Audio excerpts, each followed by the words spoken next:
A 8-ounce candle needs soy wax, a wick, and a little fragrance oil. The materials might cost around $4, yet the finished candle could sell online for $25. Eat a concrete tray made with a few dollars worth of cement might sell for $30. A pet tag stamped onto a $1 metal blank could sell for $18. Those numbers seem strange at first, which is exactly why they are worth examining.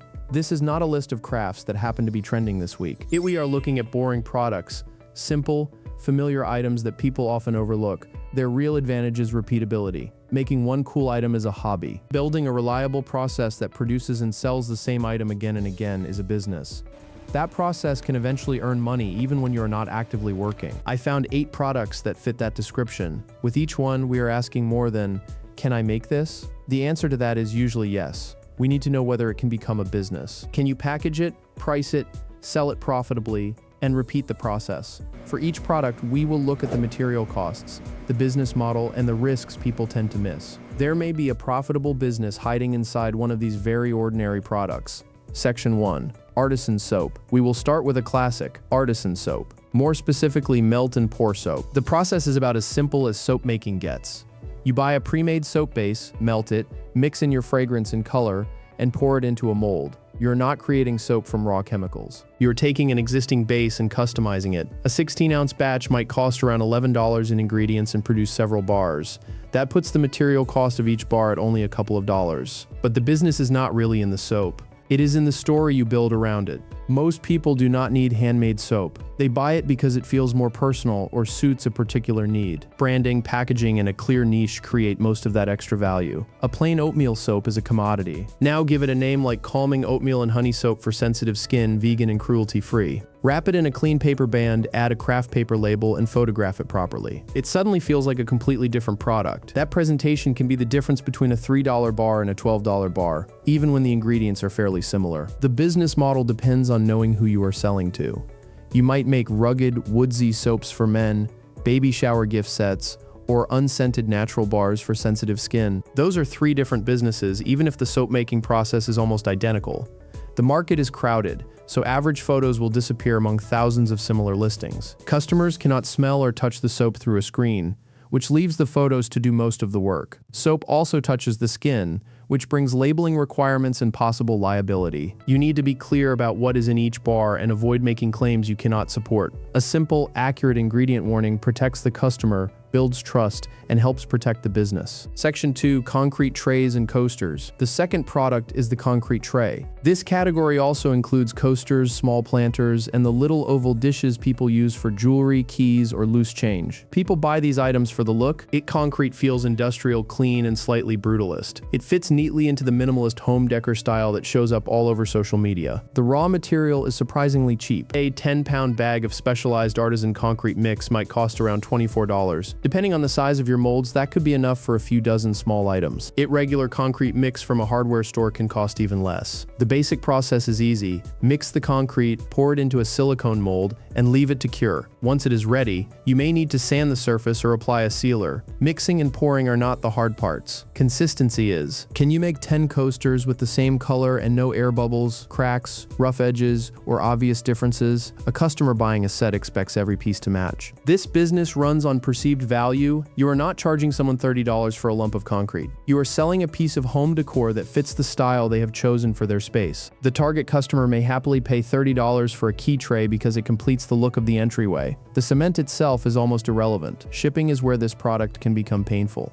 Concrete is heavy and small concrete pieces can be brittle. If a tray cracks on the way to the customer, the entire sale may become a loss. Your price has to cover sturdy boxes, bubble wrap, extra padding, and the higher shipping cost caused by the weight. If you treat packaging as an afterthought, it can wipe out what looked like a healthy margin. This is a good example of a product where the hidden costs are more dangerous than the material cost. Section 3. Custom pet tags. The third product is aimed at one of the strongest consumer markets around, pet owners. Custom pet tags are extremely simple, and in many cases the product starts as a small metal blank that costs less than $1 when bought in bulk. You personalize that blank and turn it into something a pet owner cares about. The global market for custom pet products was valued at $8.5 billion in 2025. Pet owners spend on practical items, but they also buy things that show affection and personality. You need a few basic tools to begin. One option is hand stamping, which uses a hammer and a set of metal letter punches. Another is resin, where you pour the material into a small mold and add glitter, pre-made letters, or other decorative pieces. Either way, the material cost for one tag is very low. The customer is not really buying metal or resin. They may be buying the reassurance of having the pet's name and their phone number on the collar. Or they may simply want a funny tag that says, "Heckin' good boy." Personalization creates the value. A custom pet tag can sell for $10 to $25 because it belongs to one specific pet. The blank has little emotional value, but the finished tag does. This model gives you plenty of room for upsells. You can charge for different fonts, add-on charms, or premium clasps. You can make collections for specific breeds or use funny phrases inspired by memes. Small options like these make the product feel more personal and can raise the value of each order. The main risks are quality and competition. Hand stamping takes practice. Your first dozen tags may have uneven spacing or crooked letters. The time and material used while learning are real business costs. Even if they never appear on a receipt, resin creates a different set of concerns. You need proper ventilation and the right safety equipment. The barrier to entry is also low, which means thousands of other sellers can offer similar products. To stand out, you need designs people remember, clean workmanship, and product photos that make a tiny tag look worth buying. Section 4. Soy Wax Candles. The scented candle may be the best-known boring home business. On the surface, the process is simple. Melt soy wax, add fragrance oil at the correct temperature, secure the wick, and pour it into a container. The materials for a standard 8-ounce candle might cost between $4 and $7, depending on the fragrance oil and the container you choose. The finished candle could sell for $20, $25, or more. That looks like an incredible margin until you work through the full calculation. Suppose your candle costs $5 in materials and sells for $20. It is tempting to call the remaining $15 profit, but it is not. Platform fees from Etsy or Shopify can take 10 to 15% or more once advertising and other services are included. You also need a shipping box, bubble wrap, and a warning label. You may test 5 fragrance oils before finding one you like, and your time still has value. Once those costs are included, the apparent $15 profit may be closer to $7 or $8. That leads to the most important rule in this entire investigation. The number is not the promise. The number is only there to show how the business model works. A candle business is built around branding, scent selection, and perceived value. The container may matter almost as much as the wax. An amber glass jar with a restrained label tells one story. A basic metal tin tells another. You are creating a mood someone wants in their home. The scent, name, packaging, photography, and container shape what the candle feels worth. The biggest concern is liability. A candle puts a live flame inside a glass container. If you choose the wrong wick or mix the fragrance incorrectly, the candle can tunnel, produce soot, or even cause the jar to shatter. Every scent, wick, wax, and container combination needs proper testing. That is not an optional quality upgrade. It is part of running the business safely and responsibly. We are halfway through and the same pattern keeps showing up. Making the product is only the beginning. Most of the work goes into building a business around it. If you find this business-first approach useful, subscribe to the channel. We are not stopping at ideas for things you can make. We are figuring out whether those things can realistically make money. The next product needs a little more hands-on skill. 5. Simple leather goods. Product number 5 moves away from wax and resin and into traditional craftsmanship. Simple leather goods. I'm not talking about complicated bags or handmade shoes. Start with minimalist wallets, keychains, and cable organizers. They use only a few pieces of leather and can be cut and stitched by hand. The process depends more on skill than the products we have covered so far. You begin with a leather panel, cut each piece from a template, punch the stitching holes, and sew the parts together with a saddle stitch. That traditional stitch is slow, but it is also strong. The basic tools are not especially expensive. You need a knife, a ruler, needles, and thread. You can also start with high-quality leather offcuts or scraps instead of buying large, perfect hides. The business model depends on what customers believe handmade is worth. A cheap factory-made wallet might cost $20. Hand-stitched leather card holder could sell for $55, $75, or even $125 when it uses premium leather and strong branding. The buyer is paying for the artisan's work, the durability of a saddle stitch, and the way good leather develops a patina over time. This business improves as your skill improves.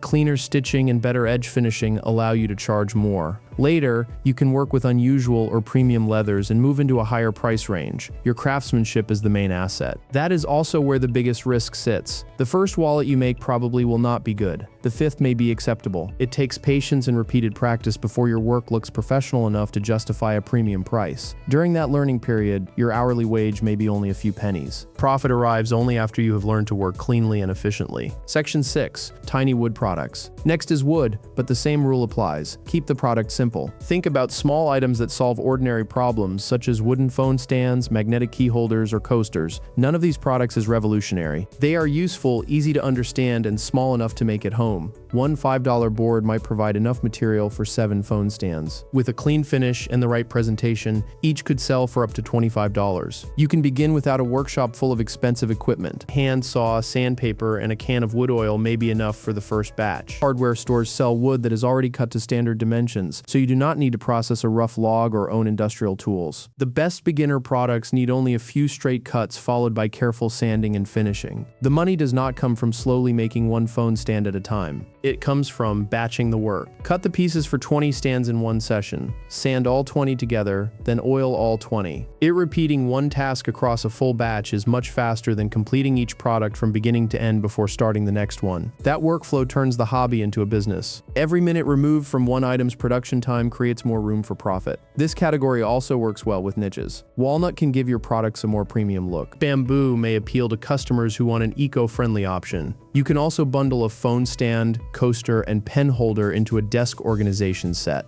Bundles help increase the average value of each order. The risks are craftsmanship and safety. Even a simple wooden product needs accurate cuts and a smooth finish. A crooked edge or a splintery surface will make it feel cheap. Cutting tools demand care. Safety has to come before speed. Scaling creates another cost. Hand tools are enough in the beginning, but power tools eventually make production faster and more accurate. Buying those tools is a meaningful financial step, so the sales should justify the upgrade before you make it. Section 7. Sublimation Products. The 7th option moves from traditional craft into small-scale manufacturing. Sublimation is not one specific product. It is a process that lets you transfer a full-color design onto blank objects such as mugs, coasters, mousepads, and polyester t-shirts. Starter setup with a suitable printer and heat press may cost between $500 and $1,500. The process begins by printing a design with special sublimation ink and paper. Heat press then turns that ink into a gas. The ink becomes infused into the polymer coating on the blank rather than sitting on top of it. The result is a bright, permanent image that does not scratch off like a surface sticker. Customization is the entire business model. You are not selling an ordinary mug. You're selling a mug with a design that speaks to one particular buyer. That design could be for a local high school sports team,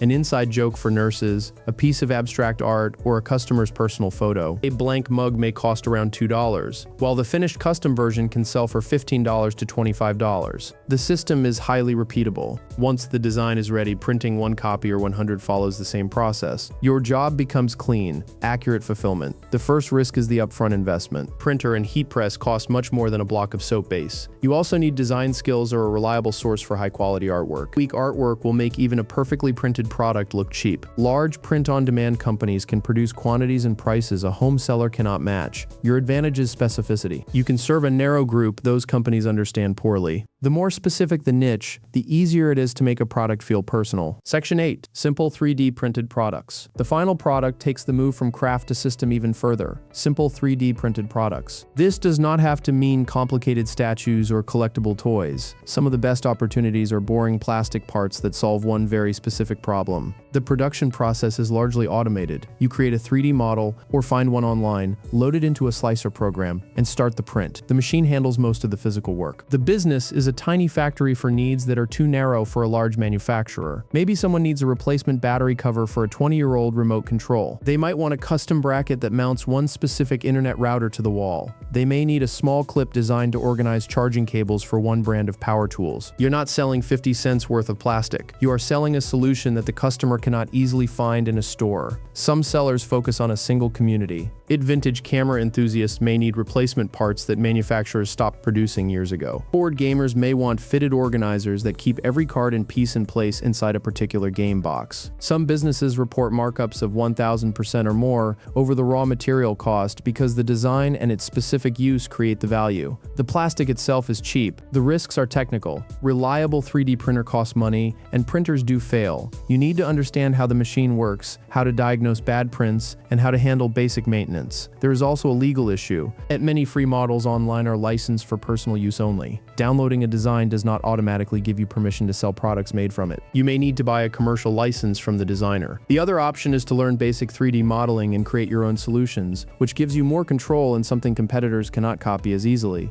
Conclusion. After looking at everything from soap to 3D printing, one lesson keeps coming back. The product is only part of the business. It's soap, concrete, leather, wax, and plastic are raw materials. The business is the system built around them. For soap and candles, much of the value comes from branding. Concrete and wood need a repeatable process that delivers consistent quality. Sublimation and 3D printing turn a home workspace into a small factory for a very specific demand. Being boring helps these products. They are not tied to one viral trend that could disappear next month. People already understand them, and the demand already exists. You do not need to invent something new. You need to build a more efficient, better targeted business around something that already works. Do not try to start all 8. Pick the one that fits your budget, space, and current skills. And do not begin with a palette of materials or the most expensive equipment available. Buy enough material to make 10 products, then try to sell them. List them on a local marketplace, show them to friends, or build a simple one-page website. See whether anyone is willing to pay. That is the difference between a hobby that costs money and a business that earns it. Prove the demand before making a large investment. It is not the easiest route, but it is the sensible one. The profit comes from the process, not only the product. If this breakdown helped you think more like a business owner and less like a maker, tell me in the comments which of these 8 boring products looks like the strongest opportunity. Thanks for watching.